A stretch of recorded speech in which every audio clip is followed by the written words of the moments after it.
So today's the day. You've been hearing about Claude Code for weeks. Your feeds are full of developers raving about how it's changing everything. Now it's time for you to see what all that fuss is about. But you're a professional. You take pride in crafting every line of code by hand. So the idea of handing over control to an AI coding agent, in the terminal no less, feels uncomfortable. Maybe even a little wrong. I get it. You've spent years mastering your IDE, your shortcuts, your workflows, and now everyone's saying that you should let Claude Code write your code for you? That's a hard sell. But here's what most newcomers get wrong about Claude Code. It's not about vibe coding.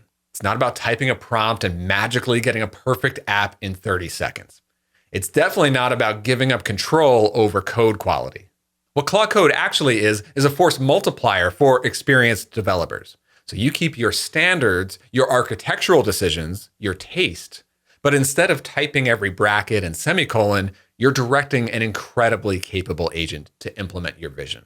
So in this video, I'll show you exactly how to make that transition on day one. We'll clear up the misconceptions, we'll cover some essential commands that you need to learn, and I'll show you why agent-first development isn't just faster, it's fundamentally better for building professional-grade software. Now, if you're new here, my channel is for serious developers who want to stay ahead of the curve when it comes to building with AI, no matter where you're at in your career. So if that's you, you won't want to miss my Builder Briefing. It's a 5-minute read that I send weekly, and you can get your Builder Briefing by going to buildermethods.com. And subscribers will be the first to hear about my Claude Code course coming this year. Now, if you've just installed Claude Code and you're trying it out in an existing code base, as many developers are, then a great first move is to run the init command. That will tell Claude to analyze your entire code base and create a claude.md file. This becomes Claude's understanding of your project, its structure, its patterns, its conventions. Think of this as Claude Code having a look around and taking notes on your project. I mean, that's literally what it's doing. It'll identify your tech stack, your file organization, even your coding style. And unlike other AI tools that start from scratch every time, Claude Code remembers this context for every future conversation when it stores it in that claude.md file. Now, if you've been following my channel, then you've probably heard of my Agent OS system. That provides a lot more context and process for Claude Code. But let's save the power moves for the end of this video. Since this is day one with Claude Code, let's start with the basics. And honestly, Claude Code is plenty powerful with its own built-in tools like the claude.md file. So let's put Claude Code to work, shall we? So of course, you could just run Claude in any terminal app. I still like to use Cursor because I like to flip back and forth between Claude Code and Cursor's AI chat over here. So here I'm in the terminal, which is inside of Cursor, and I'm going to run Claude. Now, to show you what I'm working on, this is newsletterlab.ai. It's a new product that I'm currently building. It's in the very early stages of development. By the way, Newsletter Lab is a tool for automate like 80% of the newsletter creation process. It has a pretty cool system, I think, for monitoring sources of content like blogs and news sites and RSS feeds and podcasts, and then scoring the content to decide whether or not it's content that I will want to share in my email newsletter and then draft in my voice. So that's the newsletter product that I'm currently working on. It's in the very, very early stages. This is a very crude early look at the app itself. It's probably less than half built at this point. All the styling and branding and UI and UX still needs to be polished up, but I have built quite a few features in this already. And what we're going to work on today using Claude Code is a couple of small fixes to this area. So this is the content library. My Newsletter Lab system has ingested some content from my sources, which are like TechCrunch and my podcast and The Verge and Hacker News. And then it collected all these pieces of content from those sites. And we're going to have some like AI scoring and putting them into my newsletter and everything. But for now, I just want to like better organize this content library and be able to use these filters. So these filters already work, right? So I could like filter down to just articles from the Hacker News source. But one thing I don't really like is that it added all of these parameters to the URL. Most of these are unnecessary because right now we're only filtering by one criteria and not multiple. So that's one thing I want to fix. The other thing that I don't really like is that this clear all filters button is always shown, even when I don't have any filters applied. So that's just a tiny UX thing. I think it's small enough for me to sort of like demonstrate Claude Code in practice. So let's go ahead and do that now. So I'm going to go into Claude Code. I'm just starting by saying I want to make some fixes to the content library view and the way the filters are applied. And, Claude Code will be smart enough to sort of crawl through my code base and understand what I mean by the content library view and the filters, because we've already implemented that functionality. So it'll pretty quickly find those pieces of my code base. And then I want to instruct it on how to make some very specific fixes. Now, off camera, I actually prepared my prompt, and I actually do this quite often. Is I'll sort of draft my prompt either in a text file or sometimes even in the Claude web app itself, where I'll go back and forth with Claude to help me really dial in the approach and the technical details that I want to provide to Claude Code. Anyway, in this case, I've already written out 3 specific fixes that I want Claude Code to work on. I've drafted those in this text file, and I'm going to copy those and I'm going to paste those right into Claude Code. Now, one thing that is kind of weird about pasting long bits of text into Claude Code is that you don't actually see the pasted text. It'll just show you this in brackets, pasted this many lines of text. So that basically represents the same block of text. It is there, but it just doesn't show it in this interface. So I'm going to go ahead and hit return. And now we actually see the text that I included in the prompt there. And here we go. Claude Code is getting to work. We see this sort of like orange indicator that's, every time it has a different word there. Usually Claude Code creates its own to-do list that it will sort of follow throughout the process of what it's doing. And then you can literally see it work line by line. It's checking the files. It's searching my code base for those content items that I was talking about, the filters. It sees that I'm using, this particular JavaScript framework. In this case, it's Stimulus.js. And, it's starting to read and understand. And then in a minute, it'll start to actually make some code changes. You can see this token number is continuously increasing. That's essentially like the usage of Claude Code. Here we go. It has started to make the first actual code change. And I can see that in my code file here, the red indicating code that it's removing and some green that it's adding. Now, here's another thing that, this takes some getting used to with Claude Code is that it's going to ask your permissions to do most things. And that's obviously a safety protocol. The first time that it asks me to do anything, in this case, it's asking my permission to make an edit to a particular JavaScript controller, I can just say, yes, go ahead, but it's going to go ahead and ask me that for every single file that it's going to make. So instead I can go to, yes, for this session only, or yes, and always allow modifying files in this project, or I can say, no, let's do something else. I'm going to do this. A shortcut for that is Shift Tab, and that'll turn this accept edits on indicator down here. So now anytime it needs to make an edit, it's going to automatically accept those, and it's not necessarily going to ask for my permission. Now it's still going to ask for my permission for other operations, especially when it's doing things in the command line. And those permissions start to get collected inside the Claude folder in settings. So if I just hide this for now, I've been working on this project, so I have already allowed all these lines. So every time Claude asks me for permission to, run this bash command or that bash command, and I say yes, then Claude will automatically add that to this list of allowed permissions. So that's helpful because over time, it starts to quiet down in terms of asking my permission for everything all the time. But maybe later in this video, I'll show you about another mode in Claude Code, kind of known as YOLO mode, where you can just set it to always run and never ask for your permission to do anything. Now, developers are sort of split on whether or not they want to do that or not, but yeah, that's a good one to know as well. So let's take a look and see how this is doing. I'm going to go down to where we're at. You can see that it's automatically crossing off to-dos in its own to-do list. And I'm going back and I can literally see all of the work that it's been doing. And it's sort of describing what it's going to do at each step of the process. So here we go. This is a new bash command that it has not run before. So it's going to ask for my permission. I'll say yes. By the way, this is actually a brand new feature of Claude Code that just dropped a couple of days ago. You can see down here, it says there's one bash running. So if I click the down arrow, I can enter to see the actual bash shells that are running in background processes managed by Claude Code itself.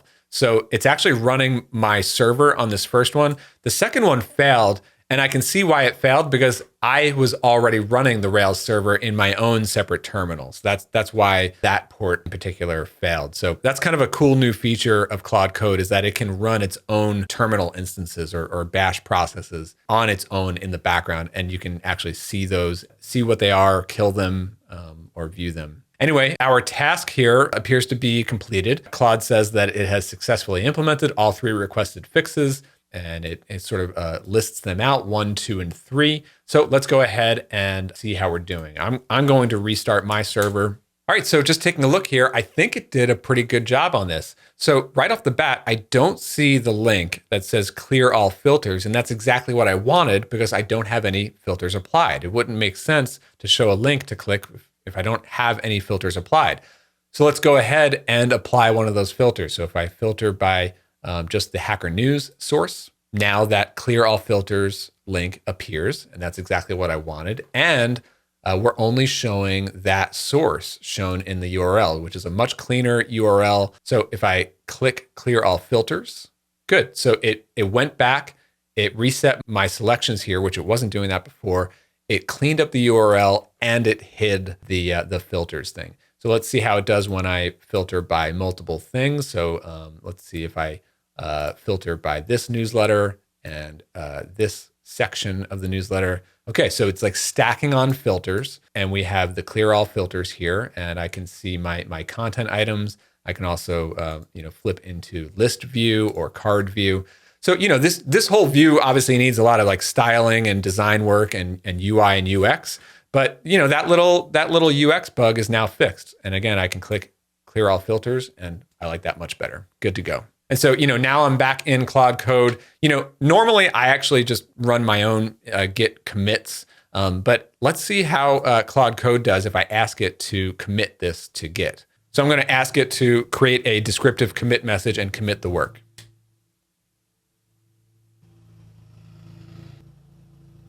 Okay, so it just drafted up this pretty descriptive Git commit message, probably a lot more descriptive than I would have written myself. And it's asking me if I want to proceed, and yes, I do. I'm going to go ahead and proceed. Okay, so that's all set. All right, so now let's take a look at some of the other commands that you have available to you when you're using Claude Code. Now, if you just hit the / key, you can start to see all the different commands that come built into Claude Code. And there's a lot of them, so you can kind of go through and see what each one does. I'm going to go through a few that I find myself using all the time, almost every single day with Claude Code. So the first one is the clear command. If I hit this, then it's going to completely reset my conversation. It's going to clear everything before it, but more importantly, what that's going to do is it's going to reset the context window. Remember all those tokens that we're building up?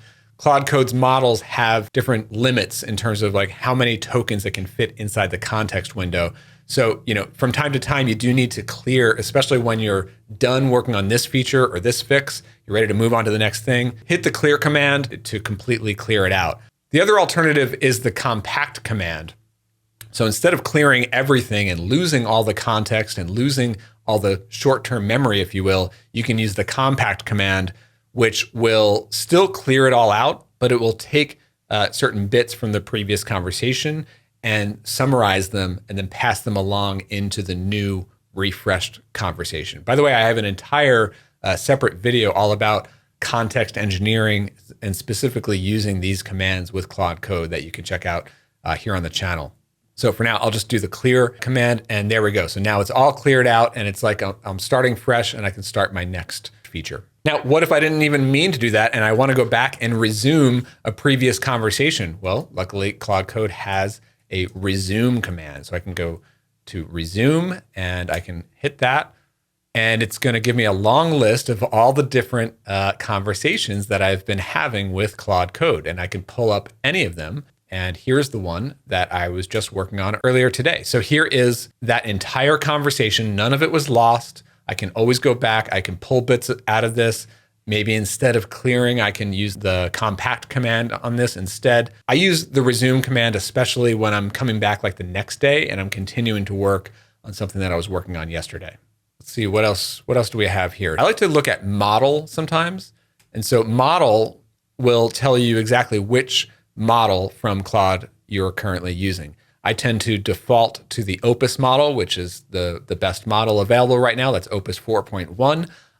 And I'm on a max plan, so I can use that for a period of time, but that typically does run out. And then at that point, it'll switch over to Sonnet. Now, I don't do this very often, but I know that some people like to switch between models. Like if I really want to do some like heavy lifting, then I'll lean on the Opus model. But if it's smaller, less important tasks, I might go down to the Sonnet model and use up less of my Opus usage, if you will. I don't really get that granular with it. I tend to just stick to using Opus here in Claude Code. And frankly, I like to pull open my Cursor AI and use other agents in there, such as like OpenAI's GPT-5 and all these other agents in there as well. So I like to mix and match Cursor and Claude Code in that way. But selecting the model is a nice thing to have here. And again, if you are using Claude Code inside of an IDE like Cursor or like VS Code, you can use the IDE command, and that will give you some options for connecting to your current IDE if you're not connected already. In this case, it already detected that I'm on Cursor, so that's a good one there. Now, a new change that I just noticed today showed up in Claude Code is if I hit the / command and nothing else, typically my custom commands would show up at the very top. And yes, you can create custom commands for Claude Code. I'll talk a bit about that later in the video. Those used to show up at the very top, but actually now it appears that they're showing all the commands in alphabetical order. So like analyze product, that is something that is built into my Agent OS system. That is a custom command. I've got a few other custom commands, like here's another one, create spec. And that is also included in my Agent OS system, installed into Claude Code, and that command is available to me here. So this long list of commands is sort of a mix between the many built-in commands that come with Claude Code and whatever custom commands that you might have set up, which either live inside of the Claude folder in your project or in your home folder on your system. There's another Claude folder that can then have commands, and that's where I've put my custom commands since I use them across many projects. Now, obviously, there's a lot more that you can dig into, and you might find other ones that you find more useful on a regular basis. So just play around with it, and on you go. Now, remember how I showed you that Claude Code takes a very cautious approach to asking for your permission for just about everything. Once you start to work with it for a really long time, even when you have accept edits on, you'll still find that Claude Code continuously stops and asks for your permission to keep going. And that can be kind of disruptive to your flow. So there actually is a mode in Claude Code. People like to call it YOLO mode. It's a flag that you can run, and it's documented on Anthropic's CLI reference for Claude Code. If you're on this page and then you scroll down to this, dangerously skip permissions. So skip permission prompts, use with caution. So of course, developers are kind of split on whether or not they should use this. Of course, it might depend on your organization, and some organizations just cannot use this. Lately, I actually do use it quite often because I do like to let Claude Code build an entire feature autonomously while I flip over to working on the next feature and planning it out. And in fact, I have another video on this channel all about getting into that flow state when we're building with AI and sort of like the new rhythm of development in that way. And to make that really work well, I like Claude Code to just work on its own, and I'll check it when it's done. And so for that, we'll use the dangerously skip permissions. Of course, you do want to use it with caution. I've also used Claude Code for many weeks and months without this, using just accept edits on, and that works perfectly fine as well, especially if you want to kind of watch its work as it goes. But I just want to show you how this works. So if I want to get out of Claude Code in this terminal, I can do Control-C twice, and that will get me out. So now I have like a fresh terminal again. I can run Claude to run it in normal mode, but for now I'm going to run dangerously skip permissions. I love the naming of these things. All right, so let's go ahead and run that. Oh, permissions, plural. Okay, so now we've run Claude Code again, but as we can see, it says bypass permissions is on. And I can Shift Tab to cycle through that and go through these different modes. Planning mode is sort of if you want to like ask questions and have it plan out a whole feature before it actually makes any changes, which is also a very good practice. I don't use it very much since I use Agent OS instead, but that's a really good pattern to use first, is planning the work first and then getting into actually building using either this accept edits on mode or the bypass permissions mode, or this YOLO mode, if you will. One more thing you may have noticed about my screen is over here on the right side, it says one line selected. This is the integration with cursor, and this is kind of nice. So, if I'm looking at a particular file, like right now I'm just looking at this settings JSON, it'll show me that I'm in the settings JSON. If I select a couple lines, it says 5 lines selected. This works very similar to how the cursor agent works, where it can see exactly which lines I'm selecting. I can just say something to Claude like explain these 5 lines, and it'll know what I'm pointing at since it can see that I'm selecting those lines. That's a kind of cool benefit of integrating Claude Code inside your IDE rather than just running it directly in a clean terminal. Now, just because it might be your first day with Claude Code doesn't mean you shouldn't start exploring the more advanced tooling that you can use with it. So here's a little taste of some of those power moves. First are those custom commands that I mentioned earlier. So in addition to the built-in commands in Claude Code, you can also create these custom commands for commonly used tasks and prompts. Think of these like saved reusable prompts. They can even take arguments, so you can do some pretty powerful stuff. Subagents is a newer feature in Claude Code, and it's incredibly powerful. It lets you have Claude Code delegate to dedicated subagents that are programmed to be specialists in certain types of tasks. So you might have a subagent that's programmed to be a test runner or a test writer, a subagent to gather context from documentation on the web, or another subagent to commit to GitHub. By the way, these are actual subagents that I have built into my Agent OS system. Subagents are a huge advantage when it comes to context engineering. I have another video on the channel that dives deep into how subagents in Claude Code actually work. Multitasking in Claude Code is another common workflow. So the way to do it is using Git work trees, and that can be kind of complicated to set up. But the good news is I created another video on the channel showing exactly how to run multiple Claude codes using just a single command. You can check that out as well. Now, again, you don't need to master all of these advanced tools and workflows on day one. Claude Code is plenty powerful right out of the box. But it's good to know that there's a lot more power here once you start to embrace this style of development. Now, once you start to get a feel for coding with agents like Claude Code, you'll want to start to take that next step into what I see as a more professional, methodic approach to agentic development. I call it spec-driven development. So instead of writing prompts for Claude over and over and going in circles and trying to get the right output, this approach is about developing clear specifications up front. Claude then executes those specs methodically. That's why I built Agent OS. It's a free open source system that makes spec-driven development automatic. It teaches Claude your standards, your patterns, and your way of building.